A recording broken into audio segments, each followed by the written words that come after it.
সানডেতে কী করলাম চলো পুরো ভিডিওটাই তোমাদের সাথেও শেয়ার করি। তো কিছু খাওয়ার পর সকালে হোলির শ্যুটটা করে নিচ্ছিলাম, আর সবাইকে আগাম অনেক হোলির শুভেচ্ছা রইল, সবাই খুব ভালো কাটো।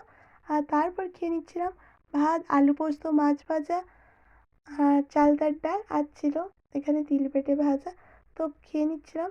আর খাওয়ার পর এটা ছিল শনিবার, আসার পথে ডিউটি থেকে ফেরার পথে বাড়ি। তো কিছু সবজিও কিনে নিচ্ছিলাম, আর সেই সবজির মধ্যে ছিল গাজর, ফুলকপি, আর এখানে নিয়ে নিয়েছি কিছুটা বিনস। আর এখানে রয়েছে ফুলকপি, রঙিন ফুলকপি, আর এখানে রয়েছে কিছুটা পেঁয়াজ, আর কিছুটা নিয়ে নিয়েছি চিকেন। বাড়িতে অল্প কিছুই ছিল চিকেন, সেখান থেকেই কিছুটা নিয়ে নিয়েছি।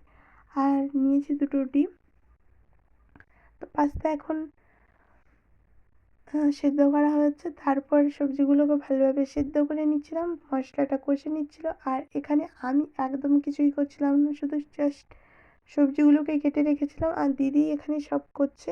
কারণ পাস্তা আমি একবার বানিয়েছিলাম, মোটামুটি হয়েছিল খেতে, খুব একটা ভালো হয়নি।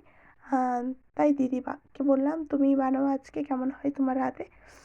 তো এখানে তাই দিদি বানাচ্ছে, আর খেতে কিন্তু দুর্দান্ত হয়েছিল, দারুণ লেগেছিল।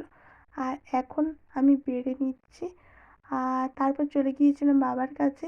তো বাবা বললো এখানে টায়ারটা বদলানো হবে। একটা কমপ্লিট হয়ে গিয়েছে, আর একটা বদলিয়ে চলে আসলাম। পাস্তাটা এবার খেয়ে দেখি কেমন হয়েছে। পুরো দারুণ হয়েছে। আমি খেতে থাকি, তোমরা দেখতে থাকো। ভিডিওটা কেমন লাগলো তোমাদের কমেন্ট করে জানিও। ভালো লাগলে একটা লাইক করে দিয়ে, ইউটিউব দেখলে সাবস্ক্রাইব করে পাশে থেকো। টাটা।